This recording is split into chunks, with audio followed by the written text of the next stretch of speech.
फिस्टुलाची सुरुवात कशी होते? फिस्टुला अचानक होत नाही. तो हळू-हळू तयार होतो.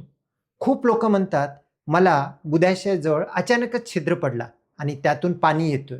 असं प्रत्यक्षात फिस्टुला होत नाही. फिस्टुला एक प्रोसेस आहे बनण्यासाठी. सगळ्यात सुरुवातीला बुद्धाशयाजवळील छोटे ग्रंथी असतात. त्याला ॲनल ग्लँड म्हणतो. त्यांचं इन्फेक्शन होतो.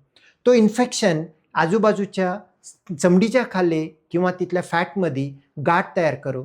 त्याला आपण ॲब्सेस म्हणतो. तो ॲब्सेस काही कारणास्तव स्वतःचा स्वतः फुटतो आणि त्यातून पू बाहेर येतो.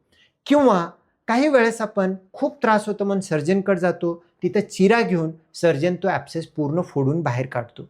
पण इथं फक्त गाठ निघून गेली. त्याचा जो काही कनेक्शन आहे आतमधला तो तसाच राहतो. तो कनेक्शन किंवा पोकळी नंतर जाऊन फिस्टुलात रूपांतर होतो आणि तोच एक फिस्टुला म्हणून आपल्याला प्रेझेंट करतो. त्यासाठी जर गाठ झाला असेल तर त्याच कंडिशनमध्ये फिस्टुला आहे का समजून घेणे एम-आर-आय करून. असेल तर दोन्ही एकदाच जर का ट्रीटमेंट केलं तर गाठीसोबत फिस्टुलासुद्धा पुन्हा उद्भवण्याचं कारण राहत नाही.